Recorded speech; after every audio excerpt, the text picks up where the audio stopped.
Linwood Briley sits in his dark cell. The sounds of heavy breathing and muffled sobs fill death row.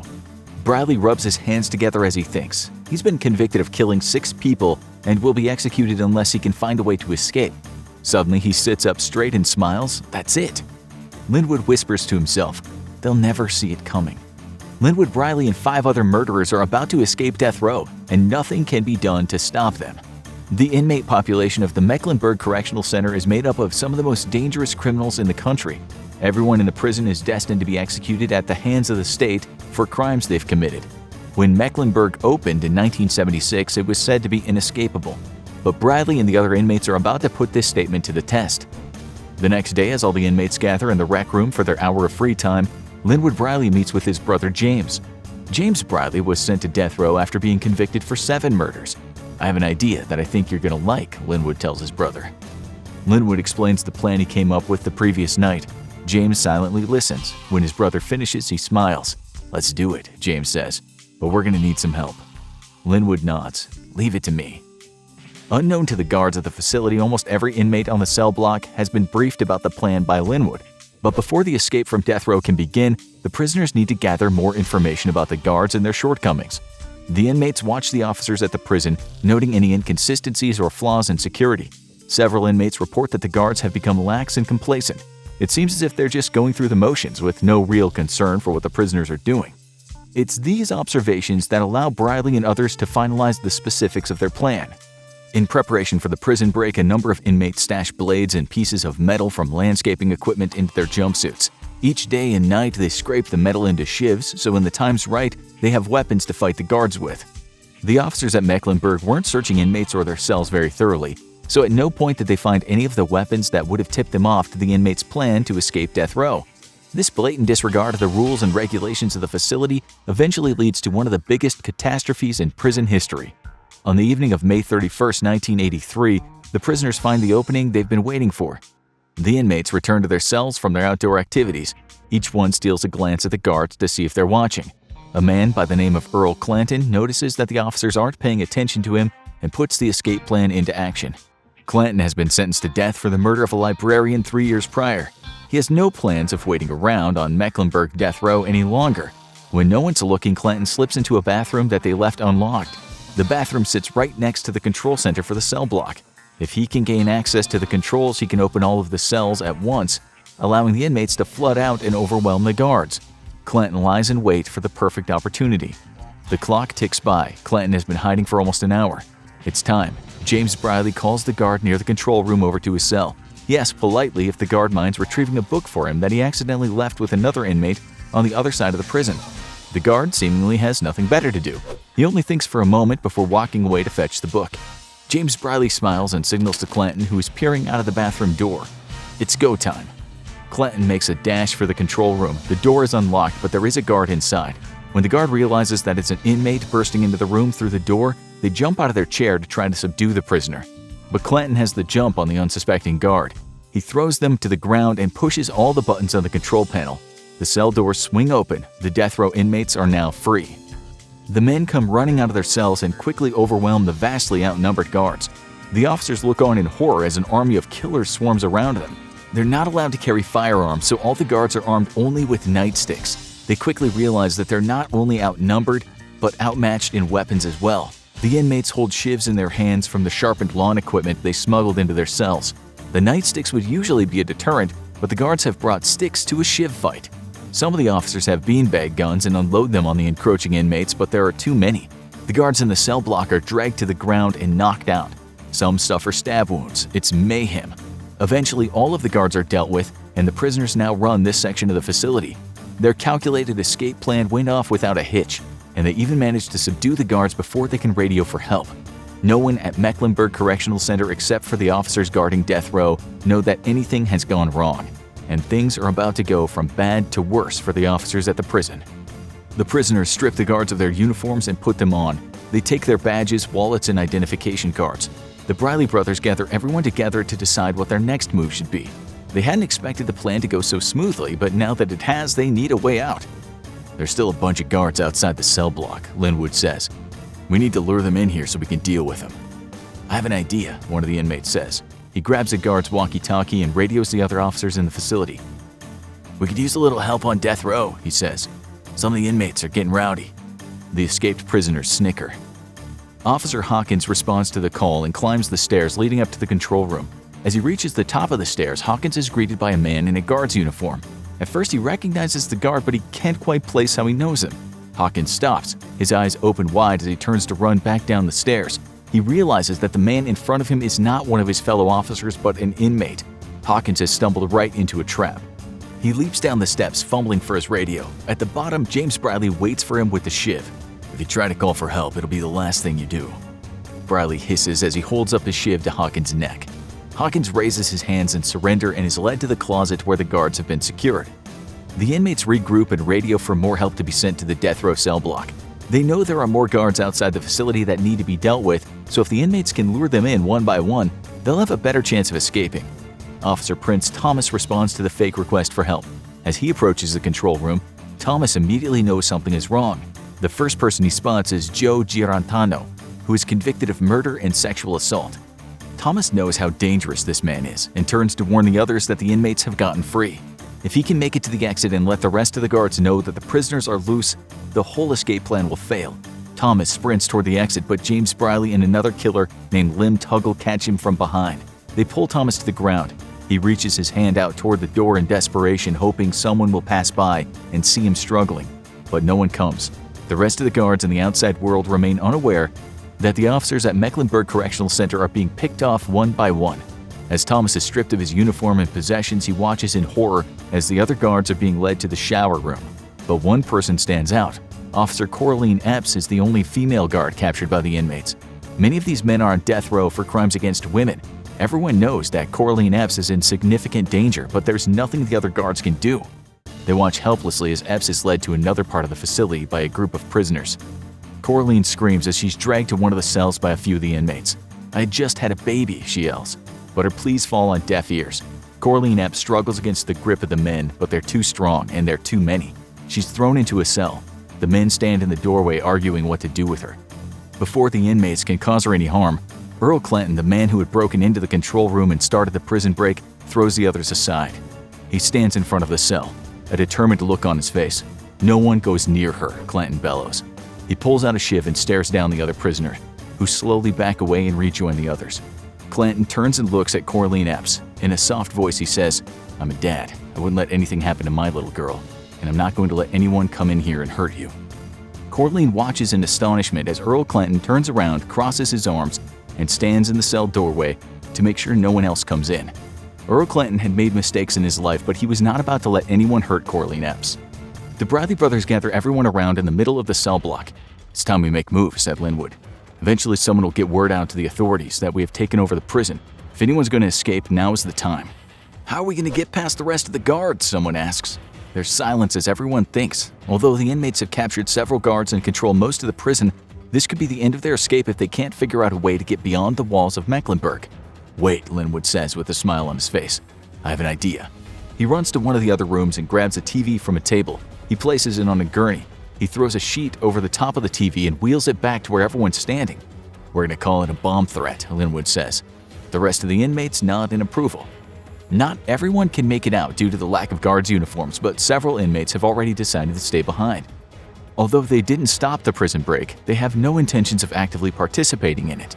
It's agreed that 6 men will escape using the fake bomb as their ticket out and as a way to secure transportation. The Bradley brothers, Earl Clinton, Lim Tuggle, Derek Peterson, and Willie Leroy Jones are the inmates who will try to exit death row. Peterson was convicted of robbery-murder.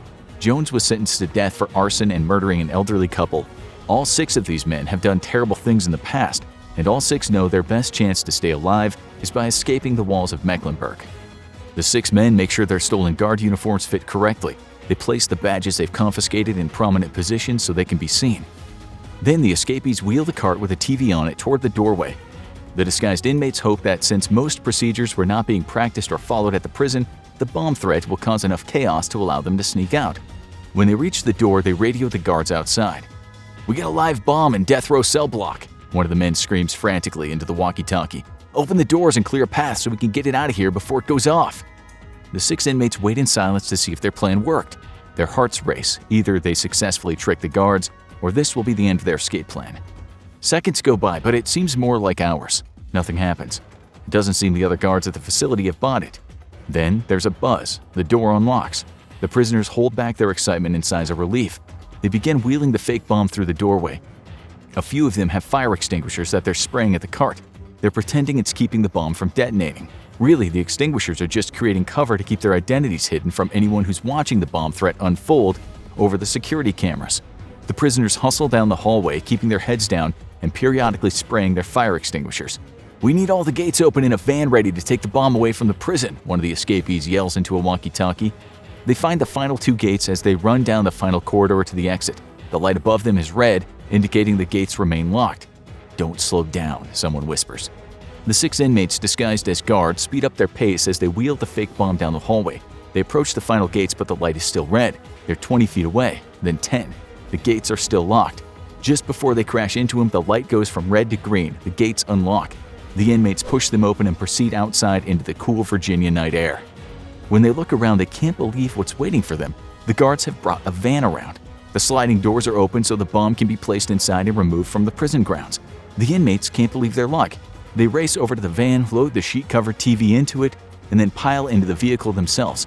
Linwood Briley puts the van in drive and slams on the accelerator. The 6 death row inmates speed away, leaving the maximum security prison behind.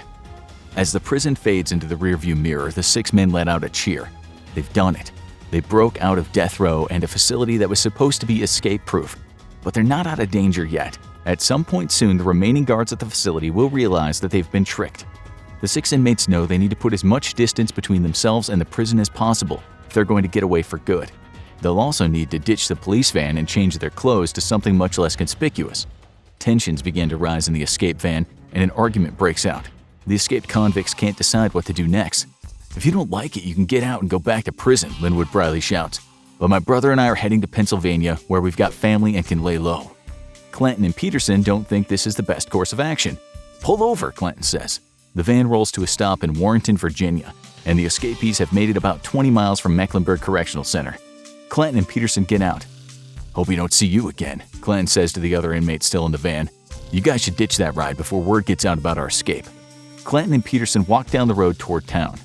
The Briley brothers, Jones and Tuggle, drive a little bit further down the road where they find a schoolyard and abandon the police van. They can't be sure how long the guards at the prison remained confused, but it's almost certain that police are looking for them by this point. The escaped convicts either find new clothes and transportation, or they'll be caught and sent back to death row. The Briley brothers' crew disappears into the night as they plan their next move for getting out of Virginia and further north. The sun rises in Warrenton early the next morning. Clanton and Peterson make their way to a market and buy some cheese and wine using cash from one of the guards' wallets to celebrate their newfound freedom. They also have ripped badges and insignias off their stolen uniforms to make them less noticeable. The 2 men walk into a laundromat with their celebratory meal in hopes that they can swipe some new clothes. While they're in the laundromat, a patrol car drives by and spots the 2 men. Their pictures and descriptions have been sent out to police departments across the state. The officer pulls around the corner and radios for backup.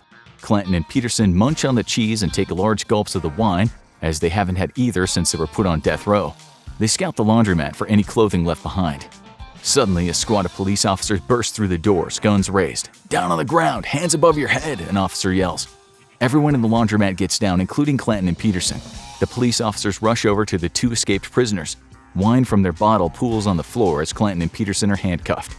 Their brief taste of freedom has ended. The rest of the inmates have made their way out of Virginia but make a mistake in the process. As the Briley brothers, Tuggle and Jones continue on foot, they keep their eyes out for a vehicle to steal. They come across a pickup truck parked in a driveway. The convicts jump in the truck and speed away without giving a second thought. The only problem is the stolen truck has an easy-to-remember vanity plate, PEI 1. The convicts head north and cross the border into Pennsylvania in their stolen truck. They make it to Philadelphia, where the Briley brothers get dropped off at their uncle's car garage. "Where are you headed now?" Linwood asks. "Not sure exactly," Tuggle responds, "but we're going to try and make it across the border of Canada." Linwood nods his head. "Good luck." The Briley brothers disappear into the garage. Tuggle and Jones continue their way up to Canada. They drive through the tri-state area to make it to Vermont. They know that the Canadian government will not extradite fugitives that are facing the death penalty. If they're caught in Canada, they'll go to jail, but at least they won't face the electric chair, which would be a terrible way to go. "We're going to make it," Tuggle says as they drive through the Green Mountain State. He wipes his arm across his forehead to get rid of the sweat that's begun to bead there. Suddenly, the engine starts to sputter. "Damn it," Tuggle shouts, "we're out of gas." He opens the guard's wallet he stole. It's empty. They're in Jay, Vermont, the last town in the state before crossing the Canadian border. "We can still make it," Tuggle says to Jones. "What's one more crime in the scheme of things?" Tuggle gets out of the truck and starts walking toward town. Jones waits in the vehicle. But as time goes by, he starts to get anxious. Jones slumps down in his seat and tries to take a nap, but the thought of being captured when he's so close to the Canadian border keeps him awake. Tuggle enters a gift shop on the edge of town. He pulls out a shiv he's held onto since they escaped death row. The store clerk gives him the $80 in the register, and Tuggle quickly leaves. He knows he only has minutes to get back into the car and refuel before the police are onto him. He sprints down the road, but there's a police officer nearby who recognizes him. The cop puts his lights and siren on and pursues Tuggle down the road. When the police officer catches up, he cuts Tuggle off and gets out of the car with his gun raised. "Freeze!" the cop shouts. Tuggle raises his hands in the air as his head slumps down. He knows he's going back to prison and there's no hope of ever getting out again. As more and more time goes by, Jones starts to assume the worst. Tuggle should have been back by now. They've been on the run for over a week, and although the Canadian border is close, Jones is tired. He's dehydrated, hungry, and the flies have been relentless in the Vermont summer heat. Jones opens the door and walks into town. He finds a phone and calls his mother. After a brief conversation, she convinces him to turn himself in. He doesn't want to run anymore. His escape from death row ends less than 10 miles from the Canadian border.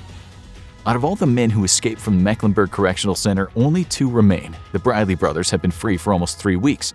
They're working at a garage under false identities given to them by their uncle.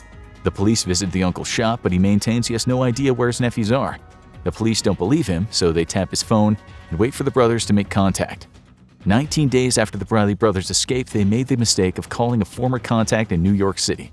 The FBI manages to trace the call back to the garage they're working at. The police and SWAT team storm the garage. Linwood and James Bradley make a run for it. They hop over engine blocks and slide under cars jacked up on lifts. "Stop or we'll open fire," the cops yell. The brothers continue to run, but all exits have been covered. They're tackled to the ground and handcuffed. Like the rest of the escapees, the Bradley brothers are arrested and brought back to the prison they escaped from several weeks prior. Upon return of the convicts, the Mecklenburg Correctional Center ramps up its security procedures. It's now clear that the prison is not inescapable, but all the prisoners have been returned and are locked in their cells. The mistakes of the past won't happen again. A year and a half passes without incident. Linwood Bradley is in handcuffs and ankle shackles. He's led down the walkway of the cell block that he once escaped from. The other inmates look on as the famous former escapee is marched past them. They know it'll be the last time they ever see this Bradley brother. The procession exits death row and heads toward a room in a different part of the facility. A door opens, and Linwood Bradley enters the chamber. He's strapped into an electric chair. A priest reads his last rites before exiting the room. Several people look on behind shielded glass as a switch is flicked, and the man meets his end. Each of the 6 men who escaped Mecklenburg death row eventually died at the hands of the state. The Bradley brothers were the first to be executed. Linwood Bradley, who is claimed to be the mastermind behind the escape plan, was executed in 1984. His brother was executed the following year. All of the escaped convicts were put to death using the electric chair except for Lem Tuggle, who was executed by lethal injection on December 12, 1996. He was the last of the Mecklenburg 6 to be killed.